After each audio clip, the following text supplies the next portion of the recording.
कुंडली कवरदे हार विठ्ठल श्री ज्ञानदेव तुकाराम पंढरीनाथ महाराज की जय।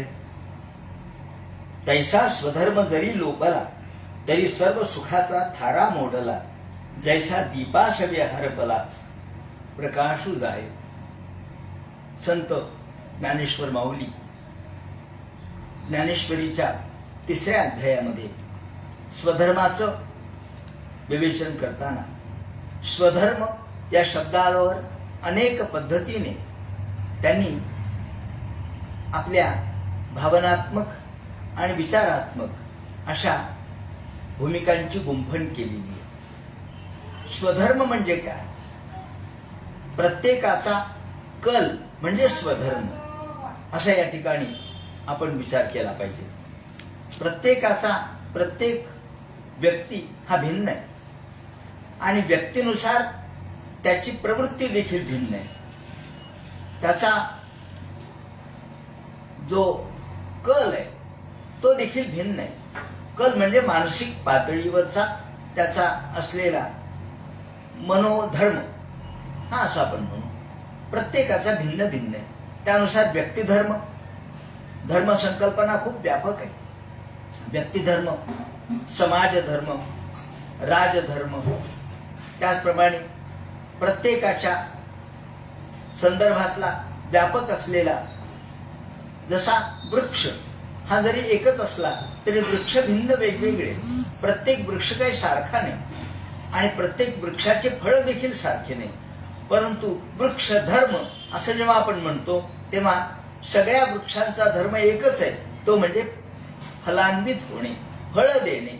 वृक्ष जसा फळ देतो तो या फळ आणि पानं किंवा फुलं हे माणसाला समर्पित करतो। हा समर्पण हा त्याचा धर्म आहे। नदी ज्याप्रमाणे प्रवाहित असते, वाहत असते, तो नदीचा धर्म झाला। तसा प्रत्येकाच्या नुसार मानव धर्म हा जर आपण विचारात घेतला तर मानवता हा त्याचा धर्म आहे। त्याचप्रमाणे जर व्यक्ती त्याच्या कलाप्रमाणे वागत असेल तो व्यक्तिधर्म म्हणून आपण मानला पाहिजे आणि त्याचा कल म्हणजे त्याच्या मनाचा मनोधर्म हा कुठे झुकतोय, तो ज्ञानामध्ये का क्षात्र तेजामध्ये आहे का व्यापार करण्यामध्ये आहे। जर तो व्यापार करण्यामध्ये त्याचा कल असेल, त्याची इच्छा असेल, आवड असेल तर तो व्यापारी व्हायला पाहिजे। जर त्याचा मानसिक कल हा युद्धामध्ये असेल किंवा संरक्षणामध्ये असेल तर तो क्षात्र धर्माचा प्रवर्तक आहे। क्षात्र धर्म त्याने स्वीकारला पाहिजे। जर तो ज्ञान आत्मसात करणे आणि ज्ञान देणे हा यामध्ये त्याचा रस असेल तर तो ब्राह्मण। याप्रमाणे प्रत्येकाचा धर्म माऊली सांगतात, तैसा स्वधर्म जरी लोपला तरी सर्व सुखाचा थारा मोडला। जर आपण आपल्या धर्मापासून बाजूला गेलो तर मग मात्र संपूर्ण समाजामध्ये एक अनागोंदी अशा प्रकारचा कारभार होईल, निर्णायकी अवस्था होईल। आणि त्याला उदाहरण देताना ते म्हणतात, दीपाशवे हरपला प्रकाश जैसा। दिव्याचा धर्म कोणता आहे? प्रकाश देणे हा दिव्याचा धर्म आहे। मग दिवा विझला म्हणजे आपोआपच प्रकाश नष्ट झाला। म्हणून दिव्याचा धर्म हा प्रकाश देणे, अग्नीचा धर्म हा जसा प्रकाश आणि उष्णता हा आहे। प्रत्येकाच्या वस्तुधर्मानुसार प्रत्येकाने वागलं पाहिजे अशी माऊलींची भूमिका आहे।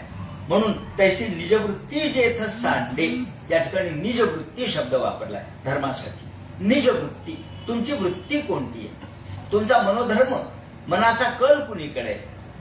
म्हणून तैसी निजवृत्ती जेथ सांडे तेथ स्वतंत्रते वस्ती न घडे। ऐका प्रजा हो पुढे विरंची म्हणे, म्हणून स्वधर्म जो सांडिल त्या ते काळ दंडीद। या ठिकाणी माऊलींनी हे कार्य काळाचं आहे। काळ हाच याला उत्तर देईल। जसा जसा तुम्ही स्वधर्मापासून दूर जाल तसं तसं तुम्ही संपूर्ण समाज विघातक कृत्याला जबाबदार राहाल। आणि म्हणून चोर म्हणून हरिल सर्वस्व तयाचे. जो स्वधर्माचं परिपालन करत नाही तो चोर आहे. इथं आपण काल आलेलो होतो. चोर म्हणजे केवळ दुसऱ्याची वस्तू चोरणारा एवढंच नव्हे, तर दुसऱ्याची वृत्ती, या ठिकाणी वृत्ती म्हणजे त्याचा कल दुसऱ्याच्या मध्ये आपण जेव्हा स्वतःला बसवतो, तो असं करतो म्हणून मी असं करतो, याला आपण बरोबरी म्हणतो. एखादा मुळातच वक्ता असतो, दुसरा म्हणतो नाही नाही त्याला वक्तृत्व येतं, मला काय येत नाही, म्हणून जर तो प्रयत्न करू लागला तर तो निष्फळ ठरतो. म्हणून चोर म्हणून हरिल. तुम्ही चोर आहात जर तुम्ही तुमच्या धर्मापासून अलग राहिले, धर्माचं परिपालन केलं नाही, तर तुम्ही खऱ्या अर्थाने चोर आहात. शस्तेनो दंडमर्हति असं भागवतकारांनी म्हटलेलं आहे. म्हणजे जर आपण आपल्या स्वधर्माचं परिपालन केलं नाही, मग स्वधर्म कोणता आहे ते म्हणतात अग्निमुखी हवन करणे, त्याचप्रमाणे देवतांचं पूजन करणे, त्याचप्रमाणे अतिथीला अन्न देणे, अतिथीचा सत्कार करणे, आणि त्याचबरोबर पितरांचं या ठिकाणी श्राद्ध पक्ष वगैरे करणे किंवा पितरांना संतुष्ट करणे. हा एवढ्या सगळ्याला धर्म असा शब्द वापरलाय. आणि असा मानव धर्म आहे. कारण तुम्ही कुटुंबवत्सल आहात म्हणून तुम्हाला तुमचा सांसारिक धर्म पाळणं भाग आहे. तुम्ही जर संन्यासी असाल तर तुमच्यावरती जबाबदारी नाही. कारण जी चातुर्वर्ण्य व्यवस्था आहे आणि याचबरोबर जी आश्रम व्यवस्था आहे, त्या आश्रम व्यवस्थेमध्ये ब्रह्मचर्याश्रम, गृहस्थाश्रम, वानप्रस्थाश्रम आणि संन्यासाश्रम असे 4 आश्रम होते. ब्रह्मचारी जो आहे त्यांनी गुरुच्या घरी जाऊन शिक्षण घेतलं पाहिजे. या वेळेला त्यांनी कोणत्याही इतर गोष्टीच्या नादी लागता कामा नये. गुरुची आज्ञा परिपालन केली पाहिजे, गुरुनी सांगितलेल्या सर्व कर्तव्य केले पाहिजेत आणि शिक्षण घेतलं पाहिजे. या वेळेला हा ब्रह्मचर्याश्रमाचा धर्म आहे हे लक्षात घ्या. आणि या वेळेला त्यांनी कोणत्याही स्त्री गाथा तुम्ही ऐकू नयेत, स्त्रियांच्या संदर्भात विचार करू नये किंवा इतर ज्या गोष्टी आहेत ज्या तुम्हाला तुमचं मन विकृत करणार आहेत त्या करू नयेत. थोडक्यात आजच्या काळामध्ये मोबाईल, आपण असं म्हणू की विद्यार्थ्यांनी मोबाईल घ्यायचा नाही, विद्यार्थ्यांनी मोबाईल वापरायचा नाही. कारण मोबाईल मधून त्याचं मन हे दुसऱ्याच गोष्टीच्या नादी लागतं किंवा त्याच्या अभ्यासापासून परावृत्त होतं. म्हणून अभ्यासापासून ज्या ज्या गोष्टी तुम्हाला दूर नेणार आहेत त्या गोष्टीला आपण नियंत्रण केलं पाहिजे. त्याला म्हणतात ब्रह्मचर्य. आणि गृहस्थाश्रमामध्ये त्यांनी गुरुच्या आज्ञेने लग्न करावं, त्याचप्रमाणे प्रजा संतती निर्माण करावी. आणि या वेळेला अतिथी, अभ्यागत, त्याचप्रमाणे आपल्या आप्तेष्ट मंडळी यांना देखील यांच्या अधिकारानुसार त्यांना खुश ठेवावं, ही गृहस्थाश्रमाची जबाबदारी आहे. म्हणून ब्रह्मचर्याने गृहस्थाश्रमासारखं वागू नये आणि गृहस्थाश्रमाने ब्रह्मचर्यासारखं वागू नये. त्याचप्रमाणे गृहस्थाश्रमाने संन्यासासारखं वागू नये आणि संन्याशाने गृहस्थाश्रमासारखं वागू नये. म्हणजे तर ही सगळी व्यवस्था व्यवस्थित राहील. म्हणून माऊलींनी एका ठिकाणी म्हटलंय की हे जी सगळी व्यवस्था आहे, चौकट आहे, ती सामाजिक अशा प्रकारे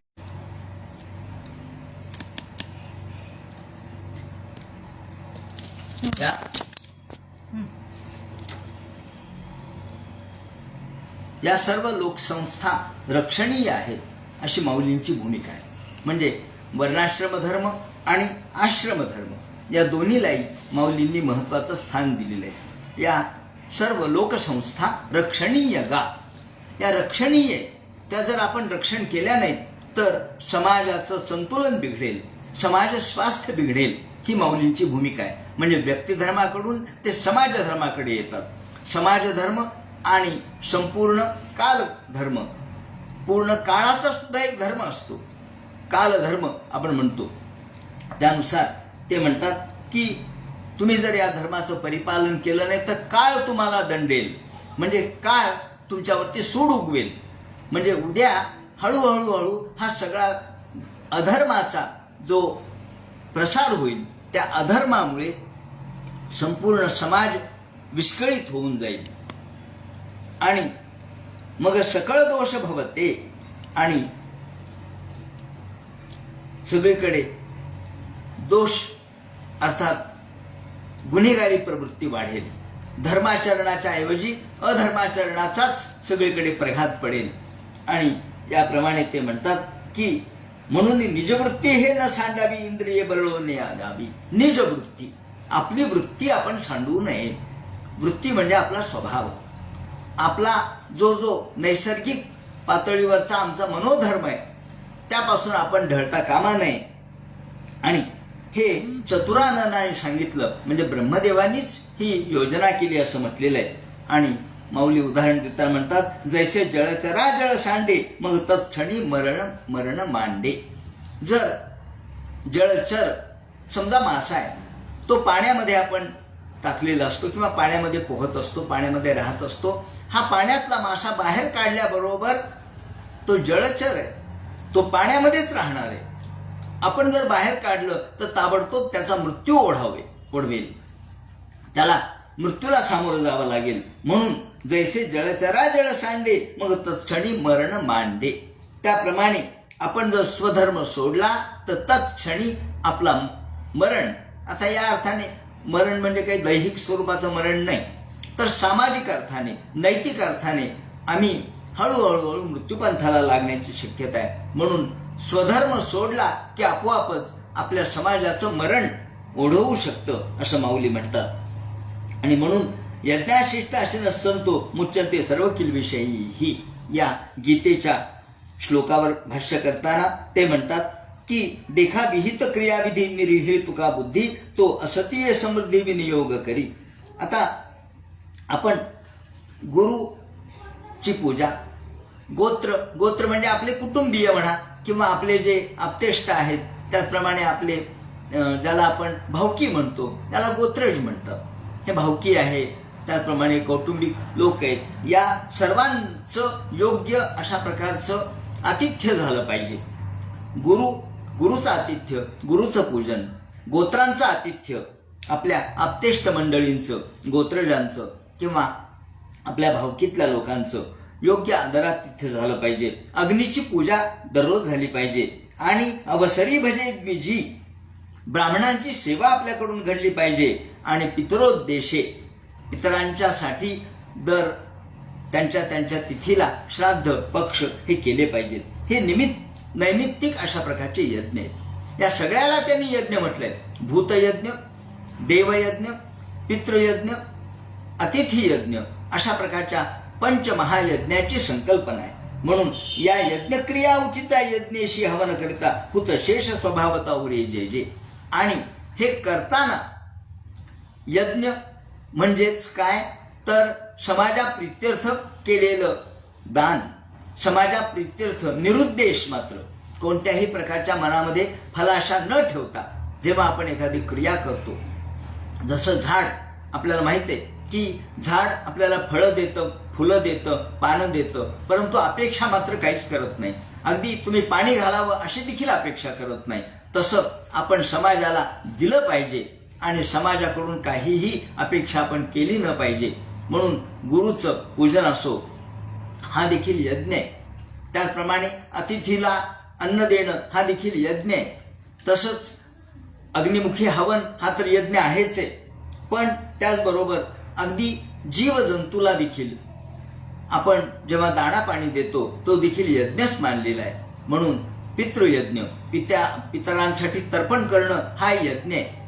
तर्पण याच्या मागे अर्पण ही भूमिका आहे. देवतांसाठी अर्पण आणि पितरांसाठी तर्पण. म्हणून अर्पण आणि तर्पण या दोन्ही गोष्टी स्वार्थ न करता, स्वार्थ वृत्ती न ठेवता, निस्वार्थ भावनेने, फलाशा रहित अशा भावनेने आपण जेव्हा करतो तेव्हा तो यज्ञ म्हटला जातो. यज्ञ म्हणजे केवळ फलाची अपेक्षा करणं म्हणजे यज्ञ नव्हे, कारण यज्ञाच्या मागे आपण सर्वस्वाच्या अर्पणाची भूमिका आहे. त्याचप्रमाणे आपल्या जे आपण मिळवतो त्यावर सर्वांचा अधिकार असतो. ही माऊलींची भूमिका या ठिकाणी फार महत्वाची आहे.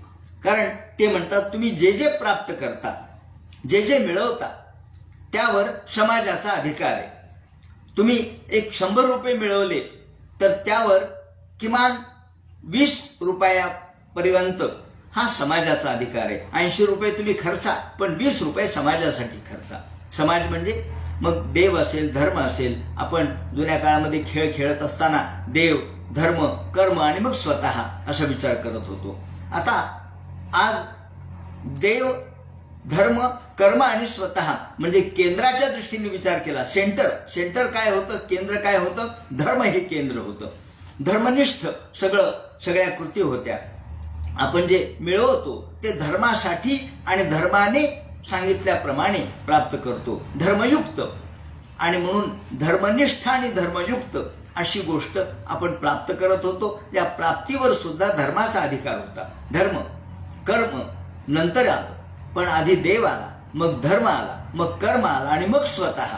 आता आजकाल सगळं उलट झालेलं आहे. आज आपण आधी स्वतःचा विचार करतो आणि मग जमलं तर धर्माचा, जमलं तर देवाचा आणि पितरांचा, समाजाचा विचार करतो. ते म्हणतात नाही, या ठिकाणी पूर्ण ज्याला आपण ज्या पद्धतीने कोपर्निकस नावाच्या शास्त्रज्ञांनी ज्या वेळेला लोक म्हणत होते की पृथ्वी ही फिरत नाही आणि सूर्य फिरतोय, पृथ्वी स्थिर आहे, सूर्य फिरतोय, त्यावेळेला कोपर्निकसने सांगितलं की नाही, पृथ्वी फिरते आणि सूर्य स्थिर आहे. म्हणजे या ठिकाणी कोपर्निकस यांनी सेंटर बदललंय, केंद्र बदललं. तसं जुन्या काळामध्ये केंद्र होतं धर्म, केंद्र होतं देव, आणि आज केंद्र झालं स्वार्थ, केंद्र झालं स्वतः. म्हणून माऊली म्हणतात, असं जर तुम्ही केवळ स्वतःचाच विचार करू लागला तर तो धर्म होणार नाही. जर स्वतःचाच विचार करू लागलात तर तो यज्ञ होणार नाही. पण तुम्ही देवाप्रित्यर्थ एखादी गोष्ट केली तर तो यज्ञ होतो.